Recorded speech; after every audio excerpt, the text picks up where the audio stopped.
Hi there, and welcome to the Curious Collective podcast, conversations designed for the conscious community to bring awareness to holistic practices to live your best life.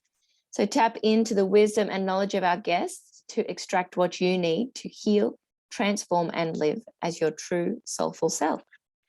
So I am the guest for today, and I've come on to talk to you all about aromatherapy or essential oils. So have you tried them before? Have you tried them before and they just haven't been for you? Have you tried them before and you've absolutely loved them, but then you've forgotten about them and got caught up in the busyness of life again? My invitation to you is to revisit how oils could be a tool in your life to make it even better than it already is.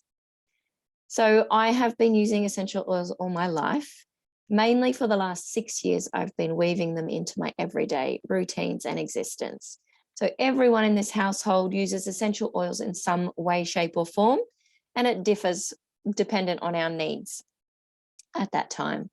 So what I'd love to just go through with you is the different ways that you can use them, how they're used in society these days, what is a good oil, what isn't a good oil, and how you could possibly bring them into your life. So oils have been around for thousands of years. They're not a new thing. So the science behind the oils is obviously their extracts from flowers, trees, barks, resins, grass roots. There's the leaves, the actual rind of the fruit. Everywhere in nature, these beautiful oils are sourced from. And their potency will depend on where they're sourced from, the quality of how that has been sourced, and how it's brought to you when you get it in your little bottle. So some pharmaceutical companies have synthetically produced these aromas, and you can tell the difference. So if you were to go to a chain supermarket and buy your little $3 bottle of peppermint or lavender, or you were to get a therapeutic grade bottle of either peppermint or lavender and smell the two, there is not even any similarity. There's no comparison whatsoever.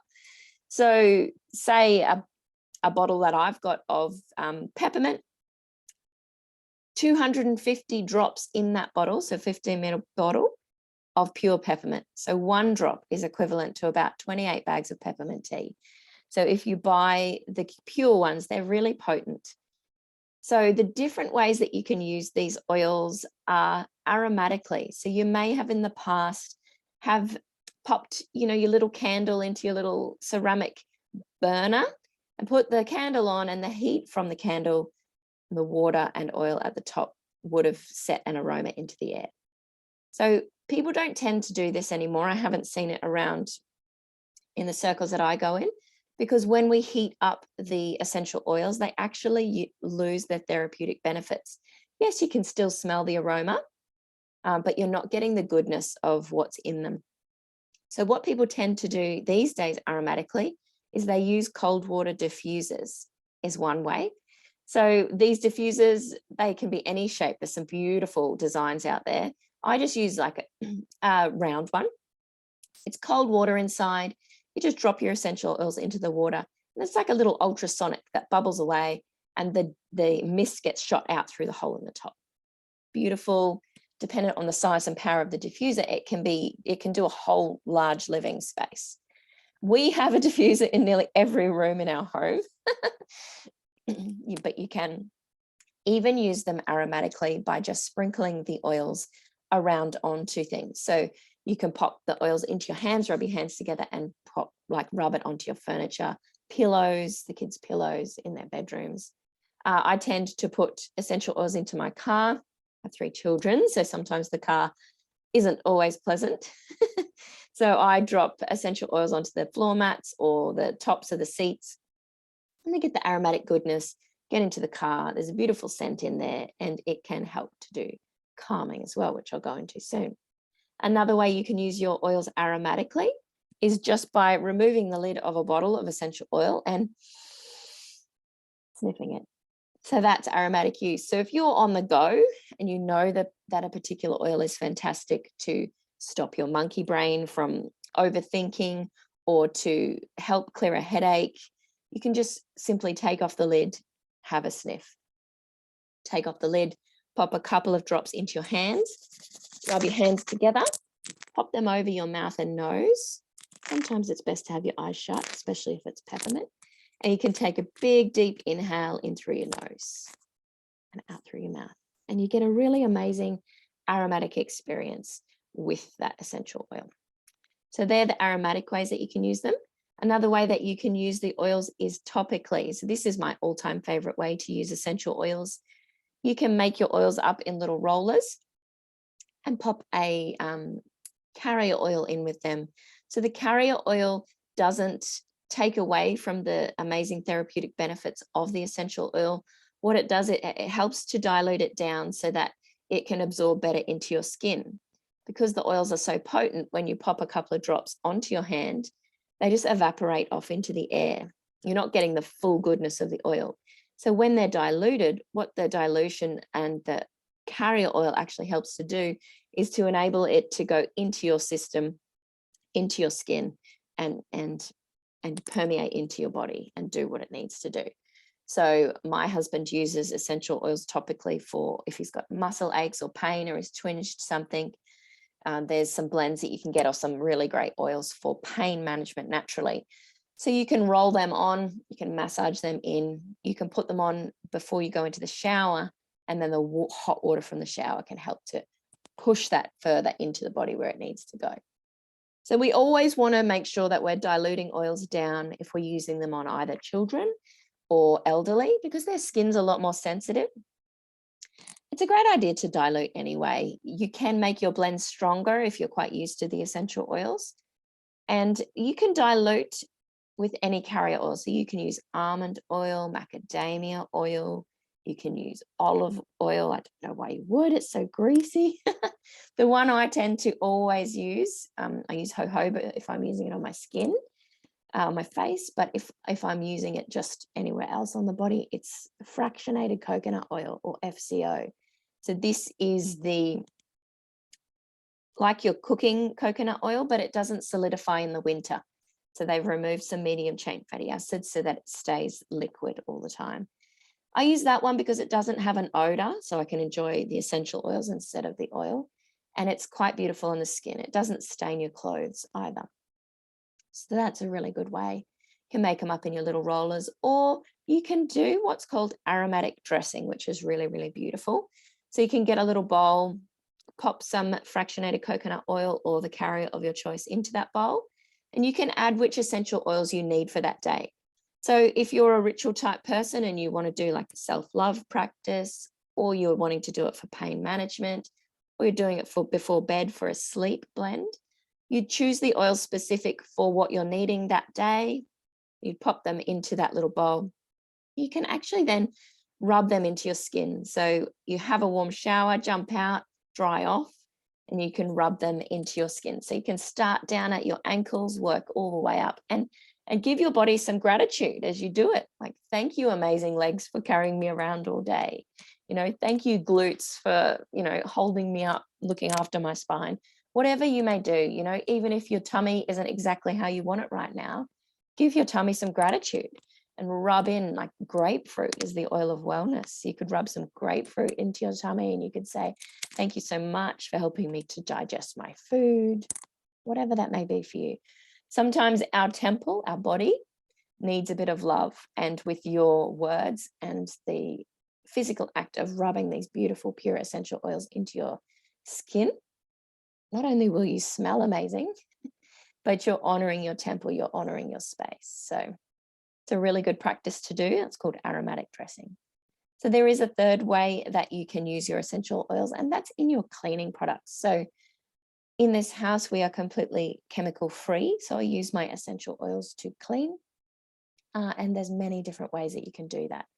So reducing the toxic load is really good in your house, reducing as many exposures to chemicals that you can. We can't reduce it all. We can't, go to the shops in a big bubble. There's chemicals everywhere, unfortunately, but we can help within our own homes to reduce the toxic load that you're subjected to every single day. So my favorite way to use essential oils, and the way that I use them mostly for me, is for emotional aromatherapy, or to aromatically anchor with those oils. So I have these beautiful resource books. One of them, for our listeners that are listening in on the Spotify or Apple, is called Essential Emotions: Your Guide to Process, Release, and Live Free.